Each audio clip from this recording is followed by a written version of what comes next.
고린도후서 11장 7절에서 11절까지만 보겠습니다. 네, 기도를 좀 더 많이 하고 싶다고 얘기하셔서 15장까지 안 보고 11절까지만 살펴보겠습니다. 마이크 소리가 저만 이상한 거 아니죠? 이상하신 건가요? 그렇죠? 소리가 되게 이상합니다. 네, 능력자가 계시니까 해결해 줄 줄 믿고 저희는 말씀 같이 한 절씩 교독하면서 읽겠습니다.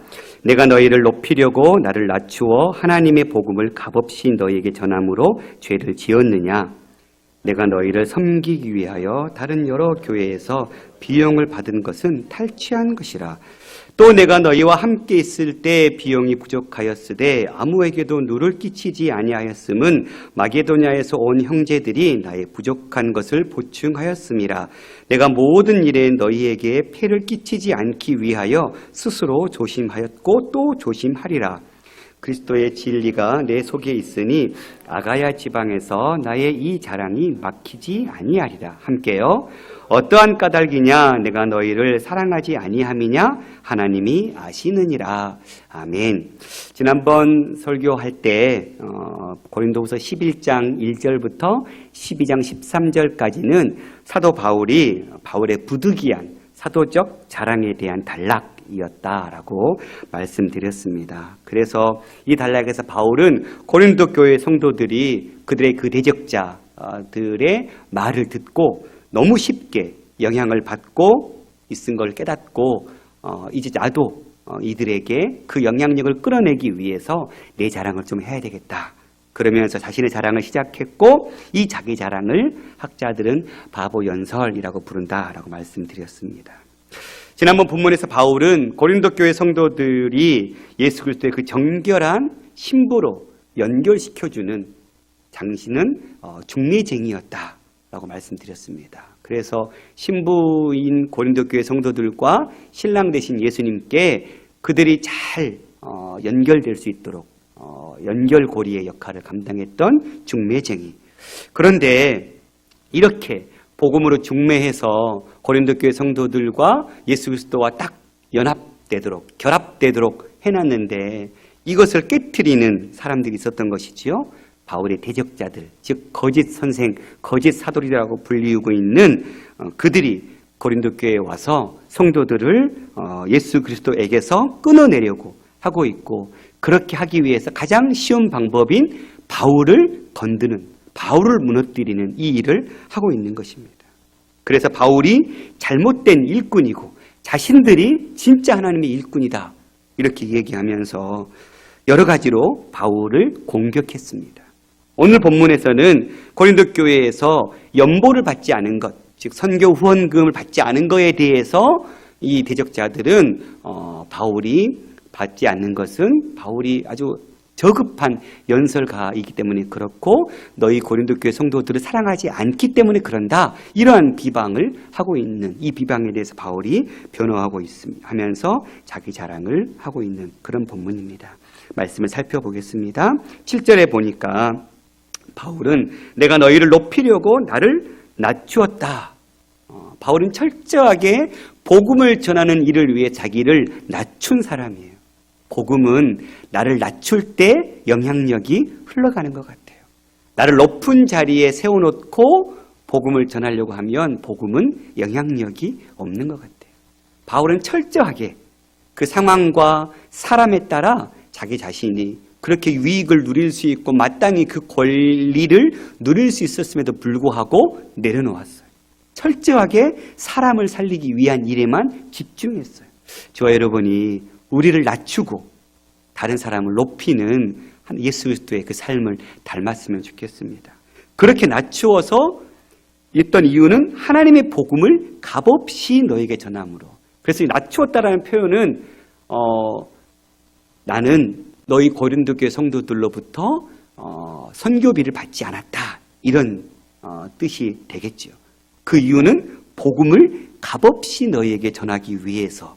그런데 그게 죄를 지었느냐 하고 반문하고 있는 거예요. 그러니까 이 말을 다르게 보면 바울의 대적자들은 지금 바울은 지금 너희들한테 선교비도 안 받고 있지 않냐. 그 문제가 있는 거야. 이렇게 지금 이간질시키고 있는 것이죠.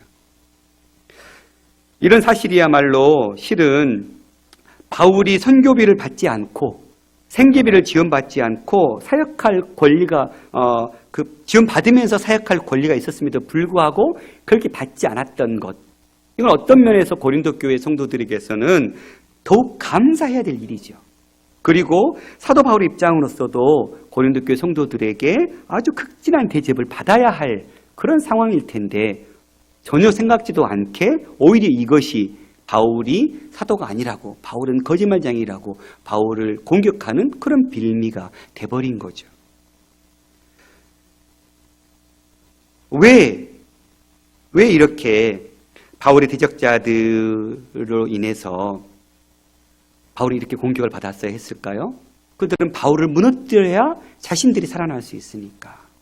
그래서 바울의 대적자들은 근거 없는 비방을 쏟아냈고 그 근거 없는 비방에 대해서 고린도 교회 성도들은 사실을 따지지도 않고 사실을 따져보지도 않고 우리 지난주에 봤던 4절의 말씀 보면 아주 너무 쉽게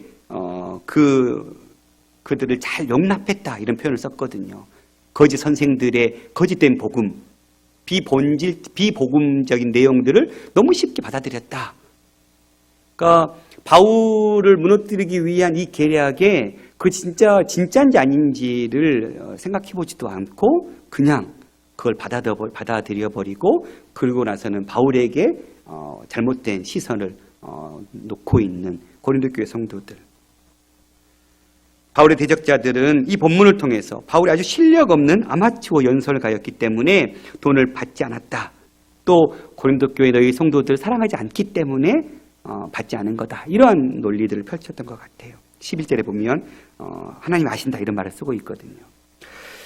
당시 상황적으로 고린도 교회 이 헬라와 로마의 문화 속에서는 이 연설가들, 청중들에게 얼마나 많은 액수를 청구하냐에 따라서 그 연설가가 실력이 있느냐 없느냐를 판가름했다라는 거예요. 그러니까 실력이 아주 좋은 연설가일수록 그렇게 한 편의 연설을 하고 나서 높은 돈을 받았다라는 거예요. 많은 돈을.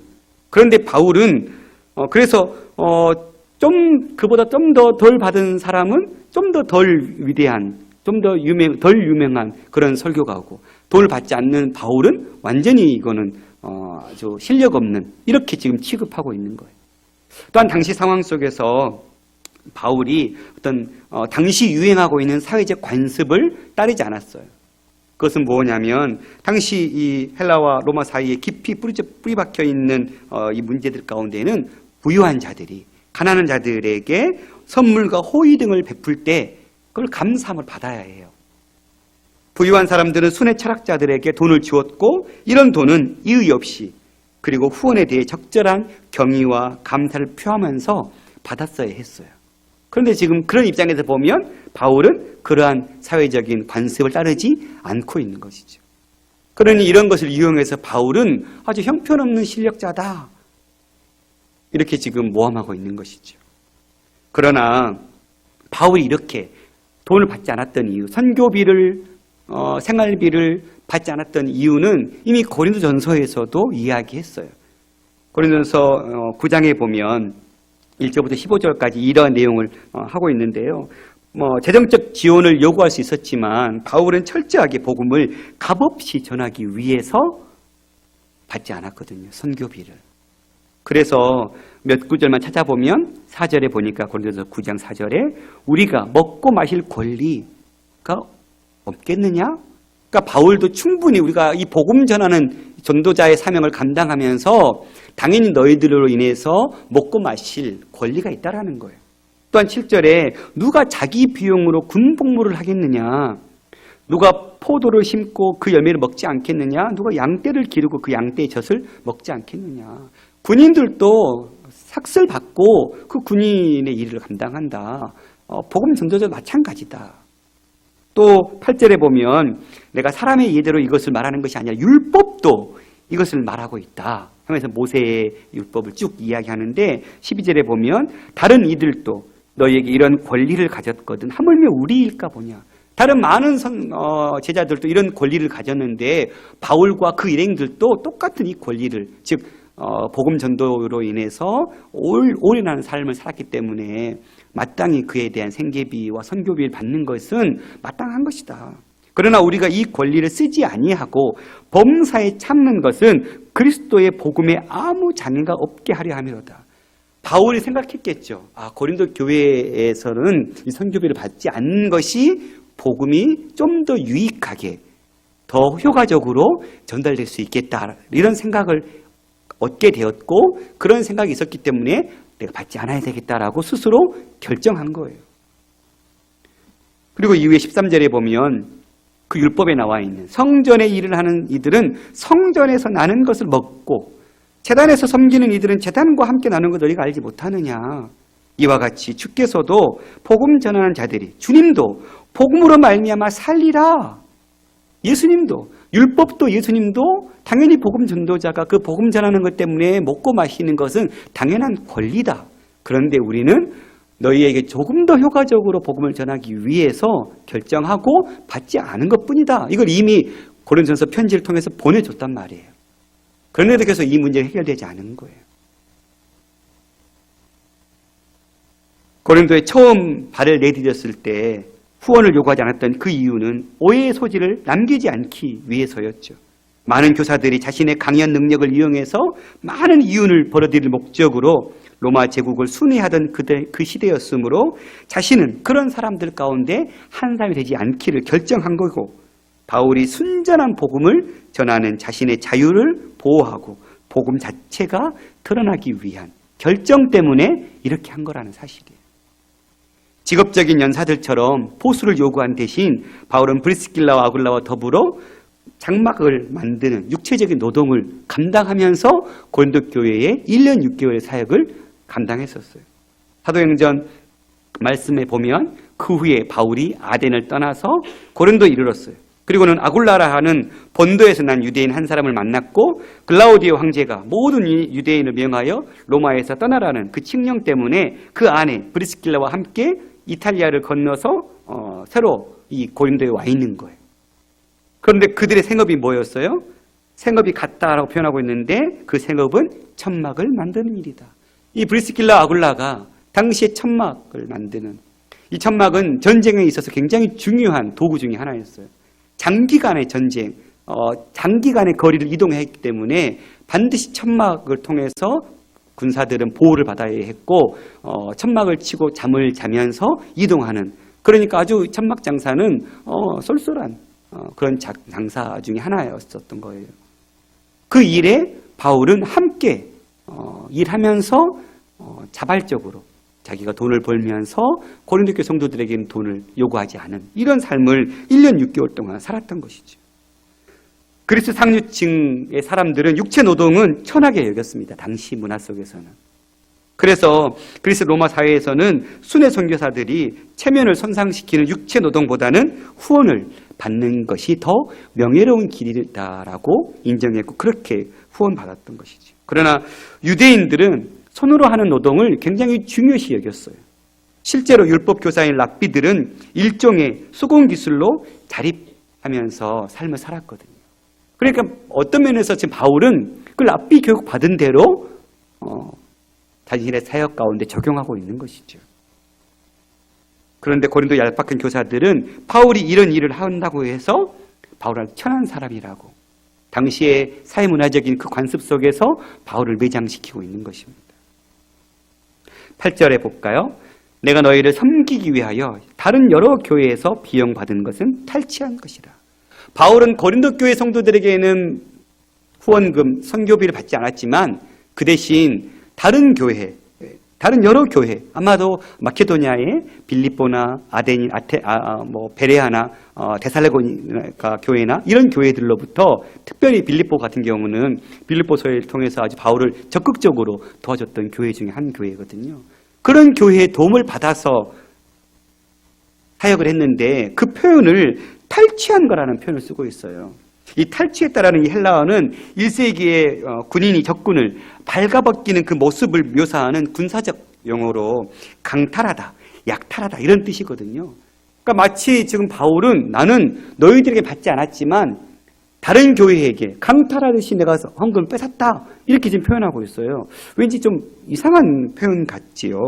이러한 도전적 용어는 바울을 비판하는 대적자들의 비방을 반영하는 아주 매우 조소적인 언어를 쓰고 있는 것입니다.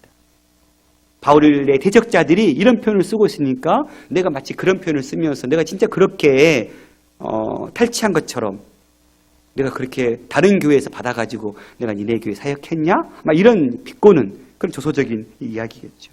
뿐만 아니라 실제로 이후에도 보겠지만 데살로니가 교회 같은 경우는 너무 힘들었어요. 아주 어려운 가운데 헌금을 그들은 아주 힘껏 드렸고 그걸 받는 일은 바울에게는 마치 탈취하는 것 같은 부담감이 있었을 거예요. 넉넉한 사람들이 주면 그걸 좀 더 받는데 부담 덜스러웠겠죠. 근데 아주 어려운 가운데 있는데 그 헌금을 주니까 바울은 마음이 편치는 않았을 거예요. 받으면서도. 실제로 바울이 다른 교회에서 억지로 빼앗은 일은 없어요. 그러니까 다른 교회의 도움을 받아서 고린도 교회를 이렇게 열심히 섬겼는데 그 가치를 알지 못하는 고린도 교회 성도들에게 안타까운 마음을 탈취했다라는 표현을 쓰면서 지금 이야기하고 있는 것 같아요. 바울이 자신의 사역에 대한 대가로 고린도 교회 성도들에게 어떠한 돈도 요구한 적이 없었지만 바울의 적대자들은 아마도 이제 예루살렘 연보하고 연계시켜서 야 바울이 니네 교회한테 선교비 안 받았지. 그런데 잘 따져봐. 지금 니네 뭐 하고 있어? 예루살렘 교회 도우라고 지금 연보 걷고 있잖아. 그거 가지고 바울이 쓰려고 하는 거 아니야?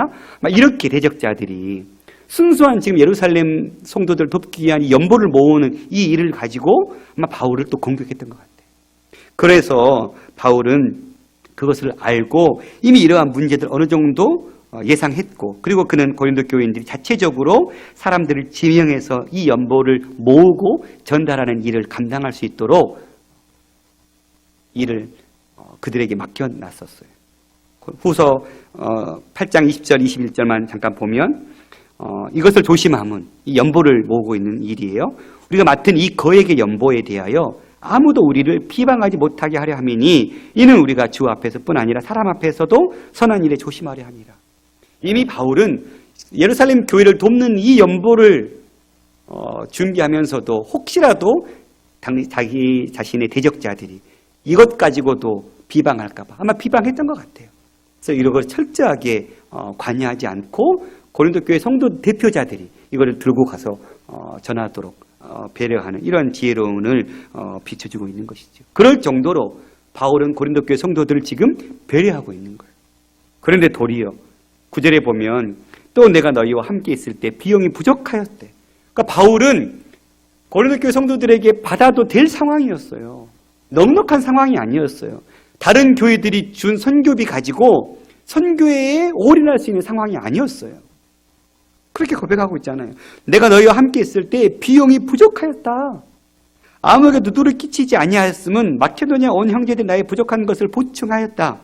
내가 모든 일을 너에게 폐를 끼치지 않기 위해서 스스로 조심하였고 또 조심하겠다. 그러니까 아마 겨우겨우 데살로니가 교회 마케도니아의 지역에 데살로니가나 빌립보나 이런 베레아 교회들이 준 그 어려운 가운데 있는 그 헌금을 가지고 사역했지만 넉넉하지 않았어요. 아주 힘들게 사역했어요. 그런데도 요구하지 않았어요. 무엇 때문에요? 복음을 올바르게 전하기 위해서. 그러면 왜 마케도니아 성도들의 후원은 받고 고린도 교회의 후원은 거절한 이유가 무엇일까요? 그가 고린도에 있는 동안 물질은 풍족하지 않았잖아요. 그러니까 데살로니가 마케도니아 성도들뿐만 아니라 고린도 교회 성도들에게 후원 받는 것도 정당할 수 있는 거잖아요. 그 받는 것이 불법도 아니고. 근데 왜 받지 않았을까? 그것은 우리가 고린도후서 8장 1절에서 5절 말씀 보면 알 수 있을 것 같은데요. 마케도니아 성도들은 즐거운 마음으로 헌금을 드렸어요. 반면에 고린도 교인들은 바울을 탈취했다라는 표현을 쓰면서 바울을 비방하는 장면이 12장에 나오거든요.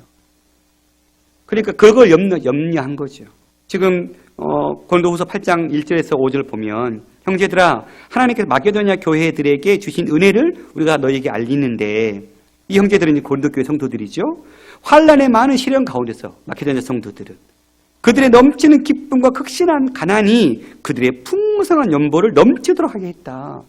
고린도교회 성도들아, 마케도냐 사람들은 지금 환란 가운데, 많은 시련 가운데 있는 상황 속에서도 풍성한 연보를 넘치게 드렸다. 내가 증언하노니 그들이 힘대로 할 뿐 아니라 힘에 지나도록 자원했다. 마케도냐 성도들에게 바울이 요구한 게 아니라 스스로 자원해서 드린 거예요. 4절에 보면 이 은혜와 성도 섬기는 일에 참여함에 대하여 우리에게 간절히 구하니 우리가 바라던 것뿐 아니라 그들이 먼저 자신을 주께 드리고 또 하나님의 뜻을 따라 우리에게도 주었다. 이게 마케도냐 성도들의 헌금에 대한 자세였어요. 그러니까 이들에게 받아도 그것이 그들에게 헌금 성교비를 받고 생활비를 받는 것이 그것 때문에 복음이 변질되고 그것으로 인해서 그들이 어려움을 당하는 그런 일에 처하지 않을 걸 바울은 알았던 것이죠. 어떤 마음으로 그들이 그 힘든 상황에 이 귀한 물질을 드렸는지 알고 있었기 때문에. 그런데 반면에 우리가 나중에 보겠지만 12장 16절에 18절 말씀만 보면 하여간 어떤 이의 말이 바울의 대적자들이겠죠. 내가 너희에게 짐을 지우지 아니하였을지라도 교활한 자가 되어 너희를 속임수로 취하였다고 하니 이거 아마 그 물질을 취했다고 연보부터 시작해서 얘기하고 있는 것 같아요. 내가 너희에게 보낸 자 중에 누구로 너희의 이득을 취한 자가 있더냐. 그러니까 철저하게 18절에도 보면 내가 디도를 권하고 함께한 형제를 보냈으니 디도가 너희의 이득을 취하더냐? 우리가 동일한 성령으로 행하지 아니하더냐? 동일한 보조로 하지 아니하더냐? 우리는 너희들에게 내 거짓 대적자들이 이야기하는 이 일을 한 적이 없다. 그런데도 대적자들은 마치 우리가 너희들에게 무언가를 취한 것처럼 그래서 아마 이것이 예루살렘 연보를 위한 이 모금하는 돈을 그걸 바울이 쓰려고 하는 거 아니야? 이런 거짓된 또 소문을 퍼뜨린 것 같아요. 그런데 바울은 나는 성령으로 행했다. 당신의 깨끗함을 대변하고 있는 것이죠. 마케도냐 성도들은 아무런 조건도 달지 않고 자원하여 들고 싶었지만 고린도 교인들은 영향력과 권력을 얻기 위해 돈을 이용하고 있었다는 것을 알 수 있는 것이죠. 그러니 마케도냐 성도들은 바울의 권위에 대해 의심을 갖지 않았지만 고린도 교회 성도들은 의심을 품고 있었기 때문에 거기에다가 더해서 내가 물질까지 받는다면 좀 더 어렵겠다. 이게 바울의 판단이었던 것 같아요. 10절입니다. 10절 11절 그리스도의 진리가 내 속에 있으니 아가야 지방에서 나의 이 자랑이 막히지 아니하리라. 어떠한 까닭이냐 내가 너희를 사랑하지 아니함이냐 하나님이 아시느니라. 아마 이 그리스도의 진리라고 표현하고 있는 것은 바울의 진실함을 맹세하는 의미의 말처럼 보입니다.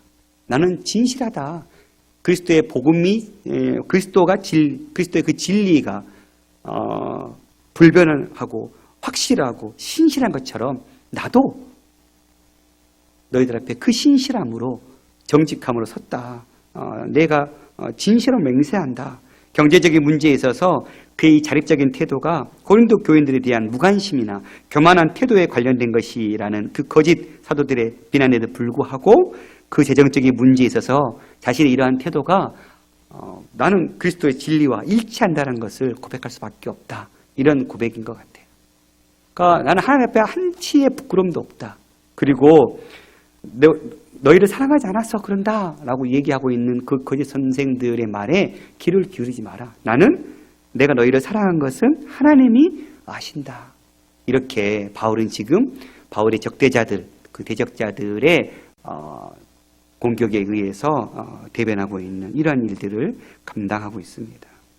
말씀을 살펴보면서 사도 바울은 선교 사역에 대한 마땅한 사례를 받을 고난이 있음에도 불구하고 받지 않으려 했던 이 방침을 고수하려 했던 목적은 단 한 가지. 곧 물질 문제로 인해서 그리스도의 복음이 장애를 받지 않게 하려는 그 목적에 있었던 것이죠. 우리는 어떻습니까? 우리는 복음이 선포되어지고 흠없게 복음이 선포되는 증거되는 일에 우리는 정말 깨끗한 마음으로 하나님 앞에 이 사명을 감당하고 있습니까? 한국교회가 이 일에 참 어려움을 당하고 있고 이 일 때문에 무너지고 있는 것을 우리는 부인할 수 없죠. 유명한 부흥 강사들, 그걸로 수많은 대가를 받고 그거를 자기 배를 채우는데 쓰고 있는 수많은 그런 부흥 강사들의 모습 붙어서 한국교회 안에 하나님께서 성도들이 피땀 흘린 그 물질을 가지고 복음을 전하고 선교하고 구제하고 하나님의 생명의 복음이 땅끝까지 이르는데 써야 될 그 귀한 물질들이 자신들의 배를 채우고 자신들의 미래를 보장하는 일에 쓰고 있는 이 시대, 한국교회는 지금 이 물질을, 이 만몬의 노예가 돼버린 상황 가운데 있습니다. 우리 생동교회는 어떻습니까? 하나님 주신 물질을 정말 바르게 복음을 변하는 일에 잘 쓰고 있는가 돌아봐야 될 줄 믿습니다. 돈을 이용해서 권력과 영향력을 행사하려고 하고 있지는 않는지, 교회 성도들 가운데 제가 예전에 청년 때 섬겼던 교회가 성경 건축, 교회를 새롭게 더 확장하면서 건물을 지으면서 이렇게 성도들에게 헌금을 작정을 받았어요. 주보에 누구누구 집사 5천만 원 헌금 이렇게 써 놓으셨어요. 그거 보고 참 암담했었거든요. 이건 뭐예요? 이건 진짜 돈을 이용해서 자기 권력, 자기 세력을 만들고 있는 것뿐이에요.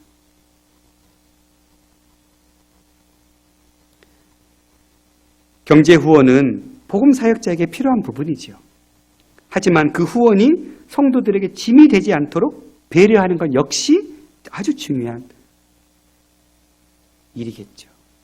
그런데 한 교회가 한 사역자 먹이기에 급급한, 또 어떤 교회는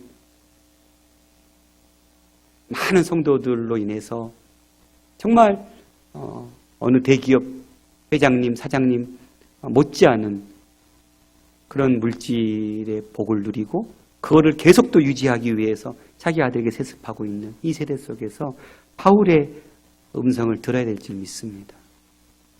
우리 개인은, 마케도냐 성도들은 교회를 세우는 일에 최선을 다해서 자신의 물질들을 드렸어요.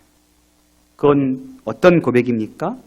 하나님 앞에 내가 주신 물질이 하나님께서 받아주셨던 것이고 주신 분이 주님이시니 다시 내가 주님의 마음으로 돌려드리겠습니다. 이런 마음이겠죠. 우리가 주 앞에 드려지는 물질은 그런 마음으로 드려야 할 것이고, 그렇게 모아진 물질은 교회는 정말 더 바르게, 더 정직하게, 깨끗하게 쓰이는 일에 눈을 푹 뜨고 감시하고 하나님 주신 물질을 흘러보내야 되겠죠. 어떠한 일에? 복음이 편만하게 증거되고 선포되는 일에. 우리 생동교회가 앞에 붙여놨잖아요. 생동교회는 부자가 되는 교회가 원치 않는다. 정말 붙잡아야 될 말씀이죠. 교회가 만몬의 노예가 돼버리면 복음의 영향력은 사라지는 것 같아요. 지금 한국교회가 그것 때문에 이제는 기독교의 먹사의 위치로 전락하고 만 것이죠. 우리 개인이 하나님이 주신 물질을 하나님의 복음이 선포되고 증거되는 일에 가볍게 사용하고, 교회도 그 성도들이 피땀 흘린 그 고생으로, 그 헌신으로 드린 물질을 정말 어떻게 하면 더 효과적으로, 어떻게 하면 더 필요한 곳에 쓸 수 있을까를 고민하고, 그렇게 깨끗하게, 그렇게 정직하게 물질을 흘러보냄으로 인해서 하나님이 정말 기뻐하시는 교회, 기뻐하시는 성도의 삶이 될 수 있기를 소망합니다. 그것이 하나님께서 이 시대에 우리 한국교회에게 지금 요구하시는 하나님의 마음일 것 같아요.